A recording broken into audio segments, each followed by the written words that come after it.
तो इस एपिसोड की शुरुआत वहीं से होती है जहां से पिछले एपिसोड खत्म हुआ था। पिछले एपिसोड के एंड में देखा था सामने से यहाँ पे यान का भाई जान बचाने को तैयार हो जाता है, उनके सामने आता है। लड़के लोग भी कहती है क्या बात करो, सच्ची में जान बचाओगे ना? ये कहता है यार मैं सच्ची में जान बचाऊंगा, लेकिन मेरी ये कंडीशन है। तो सामने से लोग भी पूछते हैं अभी क्या कंडीशन है। तो सामने से यान के बताता भाई कि देखो भाई सामने से मैं तुम्हारी जान बचाऊंगा, तुम लोग यहाँ पे लड़की हो तो जो जान बचाने का एहसान है ना उसके बाद तुम्हें अपनी बॉडी से यहाँ पे झुकाना पड़ेगा। मैंने बोला ना हरामी लौंडा एक नंबर का ही, सामने से सबकी इज्जत लेने का खाली इसको फर्क पड़ता है। बड़ी वाली लड़की बोल दी कि हाँ भाई सामने से भाई तुझे जो मेरे साथ करना कर लेना, लेकिन छोटी वालों के यहाँ पे हाथ लगाने के बारे में बिल्कुल भी सोचना मत। मतलब छिनालापन भाई मानूंगा मुझे कि पहले भी हमने देखा था, वो आगे भी चल के भाई बहुत ही हमें देखने को मिलने वाला है जो यहाँ पे कॉमन ही हो चुका है। सामने से फिर ये भी चिल्ला देगा अभी तो बच्चा है ना, फालतू फालतू बकवासी करेगा क्या, वो मॉन्स्टर्स हमारे पास यहाँ पे आने वाले हैं। सामने से यानी बोलता हूँ कि ठीक है, जाता है दोनों लड़कियों को यहाँ पे पकड़ लेता है और पकड़ने के बाद तेजी के स्पीड से यहाँ पे उड़ने लगता है और उड़ उड़ के ना वो पूरे डायरेक्शन से उस एरिया से ऐसा बाहर निकाल लेता है। और बाहर निकालने के बाद यहाँ पे इग्लू शायद बोलते हैं ना, बर्फ का बना हुआ घर को, हाँ शायद उसके यहाँ पे जाते और यहाँ पे आग लगा लेते। तो आग जलाते जलाते सामने से बड़ी वाली लड़की कहती भाई मुझे लगा था जैसे तुम हीरो बन के हमारे सामने जान बचाने आ गए थे ना, कोई कमाल के चैंपियन होगे, एक एक करके सबको मारोगे और भाई हम यहाँ पे बचा लोगे, लेकिन तुम तो एकदम भगोड़े जैसे भाई भाग के आ गए। जो सुनते यान की बोलता देखो तुमने क्या बोला था, जान बचा लो, मैंने यहाँ पे जान बचा ली और फर्क नहीं पड़ता भाई मैंने मार के बचाया फिर भाग के बचाया। जो सुन के बड़ी वाली कहती हाँ ये तुमने ठीक बोला, तो शुक्रिया हमारी जान बचाने के लिए। छोटी वाली भी कहती या तुम्हारा शुक्रिया हमारी जान बचाने के लिए, फिर से एहसान चुका देगा अभी तुम्हारा फिर से शुक्रिया। आई मीन एक बार क्या ये छोटा सा एहसान कर देता भाई, जिंदगी में खाली थैंक यू बोलते रह जाते हैं। यान की हाँ हाँ तुम्हारा वेलकम वेलकम वेलकम। बड़ी वाली लड़के फिर ये भी बताती कि हाँ भाई सामने से उस समय जो गलत रास्ता था ना भाई हमने नहीं बताया था भाई, तुमने खुद सुना होगा वो जो हमारे साथ लड़का था ना, हाँ उसका नाम यहाँ पे क्यों आई था, उसने यहाँ पे बेसिकली गलत रास्ता तुम्हें बता दिया कि भाई उसके यहाँ पे तुम्हारे ऊपर भरोसा नहीं था, उसने यहाँ पे तुम काफ़ी अजीब से मिस्टीरियस से आदमी भाई हो सकता भाई तुम यहाँ पे हमारे दुश्मन भी हो, जिस चक्कर में उसने गलत रास्ता बता दिया। तो उसके बदले मैं यहाँ पे सॉरी बोलना चाहूँगी। जो सुनते यान के बोलते ना ये तो भाई मतलब पुरानी बातें थी भाई, तो पुरानी बात यहाँ पे छोड़ो भाई, नया यहाँ पे सफर चालू हो चुका है तो नई नई बातें यहाँ पे करते हैं। सामने से ये फिर डिटेल में समझाती है बड़ी वाली, वो कहती है हाँ भाई जो स्पिरिट 100 सेक्ट हमने बोला था उस सेट के यहाँ पे मेंबर हूँ, मेरा नाम यहाँ पे जी है और छोटी वाली का नाम यहाँ पे जू है, तुम्हारा नाम क्या है? सामने से यान के बोलता है अच्छा मेरा नाम यहाँ पे यान का ही है। जो सुनते लोग कहता है अच्छा यान का ही, तो तुम्हारा सेक्ट भाई तुम कौन से सेक्ट के हो? तो यान के बोलता है सेक्ट नहीं, मेरा यहाँ पे कोई भी सेक्ट नहीं है, मैं अकेला ऐसे इकलौता कल्टिवेटर हूँ खाली। जो सुनते सामने से बड़ी वाली कहती क्या बात करियो सच्ची में, मतलब सच्ची में यार तुम्हें देख के लगता है तुम किसी बहुत ही बड़े सेट के ना काफ़ी इंपॉर्टेंट मेंबर हो गए। जो सुनते कहता हाँ लगता है ना ऐसा, हाँ लेकिन मैं यहाँ पे वो नहीं। सामने से फिर ये भी पूछते हाँ लेकिन तुम यहाँ पे करने क्या आए थे?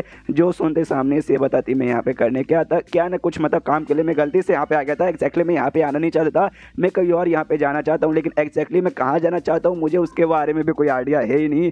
तो सामने से अगर तुम्हारा कोई रिकमेंडेशन है कि मैं कहाँ जा सकता हूँ तुम लोग मुझे बता सकते हो। वो कहती या सामने से ऐसा रिकमेंडेशन तो है। फिर यान के ये भी पूछते क्या ये जो बर्फ का पूरा एरिया, सामने लड़का ऐसा कह रहा था कि भाई तुम्हारा एरिया मतलब तुम्हारे सेट के अंडर में एरिया आता है, तो क्या ये सच है? जो सुंदर सामने से लड़की बताती है भाई एक हिसाब से देखा जाए तो सच भी है और झूठ भी है। देखो मैं समझाती हूँ अच्छे से, ये जो पूरा जो एरिया ना बर्फ एरिया ऐसा 10,000 किलोमीटर में फैला हुआ है और एग्जैक्टली भाई इसके यहाँ पे कोई भी मालिक नहीं है, लेकिन इस एरिया के आसपास है ना यहाँ पे 3-4 बड़े बड़े सेक्ट आते हैं और 3-4 में से भी जो हमारा है ना भाई हमारा सेक्ट भी आता है। तो ऐसा कह सकते हो 3-4 सेक्ट के मेंबर्स यहाँ पे आते रहते हैं, अपना काम यहाँ पे करते रहते हैं और ज़्यादा काम हमारे सेट के यहाँ पे मेंबर्स आते हैं और हमारे सेट इस पर ज़्यादा इस एरिया पे ध्यान देता है और यहाँ पे आते भाई जड़ी बूटी वगैरह ढूंढने के लिए, जिसके हो सके आगे कुछ यहाँ पे फायदा वगैरह कर ले। तो ऐसा कह सकते हो कि हमारे साथ यहाँ पे बिलोंग करता है, ये एरिया हमसे बिलोंग करता है इसलिए। तो सामने से अगर तुम्हारे पास वाकई में कोई जगह नहीं जाने का, तुम हमारे साथ जो हमारे सेट के एरिया में जा सकते हो। जो सुनते यहाँ के बाद ऑफकोर्स मैं आऊँगा, उसके बाद से अपना सफ़र अगले दिन से कंटिन्यू करते। 5 दिन यहाँ पे टोटल भी जाता है, सफ़र करते करते अचानक से यान के रुक जाता है। तो दोनों लड़कियाँ कन्फ्यूज की भाई क्या हो गया, अचानक से रुकाए गए। सामने से यान के बताता देखो यार मुझे तुम्हारा जो सेक्ट है ना भाई उस सेट के यहाँ पे कुछ मेंबर्स वगैरह दिखाई दे रहे हैं। तो ये भी कहते क्या बात कर सच्ची में कैसे? सामने से ये बताते कि भाई उन्होंने एक्जैक्टली तुम्हारे जैसा कपड़ा पहना जो ऊपर से ऐसा गोल्डन पिंक जैसा है। सामने से कहती क्या बात कर ऐसा कपड़ा पहना, फिर तो वाकई में हमारी सेट के यहाँ पे मेंबर होंगे। फिर यान के उड़ के ना इनसे दूर जाने वाला था। ये कहते हो कि हाँ भाई मैं आउटसाइडर बंद तुम्हारे सेट का मेंबर नहीं हूँ और तुम्हारे सेट के मेंबर्स यहाँ पे देखेंगे तो भाई मेरे ऊपर शक करेंगे, मालूम नहीं क्या क्या सोचेंगे, जैसे भी वो लड़का यहाँ पे सोच रहा था। तो मैं यहाँ से तुमसे दूर जाता हूँ। जो सुनते बड़ी वाली लड़की कहती ना उसके यहाँ पे कोई जरूरत नहीं है, सामने से हम लोग बताएंगे तुम हमारे दोस्त से जान बचाइए तो लोग तुम्हें कुछ भी नहीं बोलेंगे। जो सुनते यान के बोलते ना यार तुझे ये सब करने के यहाँ पे कोई भी जरूरत नहीं है, कोई भी बोले तो कोई भी जरूरत नहीं है। सामने से फिर उड़ के निकल जाता है। ये कहते हो कि यहाँ पे अगर हमारा नसीब अच्छा रहा तो हम पक्का जरूर मिलेंगे। यहाँ पे कहते हैं अरे यार उसे ऐसा छोड़ के यहाँ पे जाना जरूरी था, हाँ तो जा चुका है तो जा चुका है भाई। सामने से मतलब मैं कहता तो भाई उसके पीछे यहाँ पे पड़ा दो। उसके बाद से पहुँचने के बाद ना एक ही शहर बेसिकली ना पूरे स्नो माउंटेन के आसपास दिखाई देता है। तो उसी शहर में आ जाता है जो शहर यहाँ पे वाकई में काफ़ी बड़ा था। शहर में ऐसे रास्ते से गुजरा था, तभी भाई एक जड़ी बूटी का शॉप वहाँ पे था। तो जड़ी बूटी का शॉप का जो शॉपकीपर था वो यान के को देखता और देखते कहते भाई तुम्हें ये जगह से यहाँ पे फेमिलियर नहीं लगते भाई, बाहर कोई बंदे यहाँ पे दिखाई देते हो तो सामने से अगर तुम यहाँ पे कोई एल्केमिस्ट वगैरह हो तो सामने से तुम जड़ी बूटी ले सकते हो यहाँ से। यान के यहाँ पे कहते हो क्या भाई आप यहाँ पे दुकान पे भाई सामान बेचने के लिए बैठो या दूसरे के बारे में पूछने के लिए यहाँ पे कहाँ से आया हो कहाँ से नहीं। जो सुनते दुकानदार कहते यार बड़े बदतमीज हो यार, मैंने बस सवाल पूछा भाई चाहिए तो ले लो, नहीं चाहिए तो मत लो, अगर चाहिए तुम वाकई में अल्केमिस्ट हो जड़ी बूटी लोगे अल्केमिस्ट के काम के लिए तुम्हें यहाँ पे मैं डिस्काउंट में दूंगा। जो सुनते यान के भी कन्फ्यूज की भाई एक समय बाहरी का बंद ऊपर से डिस्काउंट भाई ऐसे मेरे में क्या खास बात है जो तुम यहाँ पे डिस्काउंट दोगे। जो सुनते यहाँ पे एक दूसरा बंदा आता भाई जड़ी बूटे लेने के लिए, वो आते कहते ना भाई तेरे में से कोई खास बात नहीं है, ये जो शॉप है ना ये शॉप सामने से जो एल्केमिस्ट गिल्ड रहता है ना भाई एल्केमिस्ट गिल्ड वालों ने खुलवाया है, इसलिए कोई भी बंदा जो कि यहाँ पे एल्केमिस्ट है और एल्केमिस्ट के काम के लिए भाई शॉपिंग करने आता है ना तो उससे सामने से भाई यहाँ पे डिस्काउंट मिलता है। क्या भाई कॉमन सी बात है तुझे नहीं मालूम। और यहाँ पे जो बंदा था अपना टोकन निकालता है शॉपकीपर को देता है, कहता लीजिए भाई ये टोकन देख के भाई मुझे डिस्काउंट दीजिए। सामने से देखता है और कहता अच्छा भाई तेरे हिसाब से टोकन से फर्क पड़ता है कि तू ज़्यादा हाई लेवल का नहीं बल्कि लो लेवल का एल्केमिस्ट है तो उसके लिए भाई तुझे यहाँ पे खाली 20% डिस्काउंट मिलेगा। ये बोलता है चलेगा थैंक यू 20% देने के लिए। और इतना बोल के वो जड़ी बूटी लेके निकल जाता है। सामने से जो था शॉप के ऊपर वो बता दे कि यहाँ पे देखो जो यहाँ पे जो गिल्ड बेसिकली है ना भाई वो सामने से एल्केमिस्ट गिल्ड भाई एल्केमिस्ट वालों ने यहाँ पे मिलकर बेसिकली बनाए और सामने से अगर तुम उस गिल्ड के यहाँ पे मेंबर है तो आके भाई ऐसा कोई भी शॉप जो कि यहाँ पे गिल्ड वालों ने खोल कर दिया जैसे कि भाई ये शॉप यहाँ पे गिल्ड वालों ने खुलवाया है तो सामने से भाई तुम यहाँ पे डिस्काउंट पे सामान मिल जाएगा अगर तुम यहाँ पे गिल्ड के मेंबर रहोगे एल्केमिस्ट को ही रहोगे तो। जो सुनकर सामने से यान के बोलता हाँ लेकिन आपने भी मुझे भी कहा था भाई तुम एल्केमिस्ट हो ना आके ले लो, लेकिन सामने से आपको यहाँ पे कैसे मालूम कि भाई मैं यहाँ पे एक एल्केमिस्ट हूँ।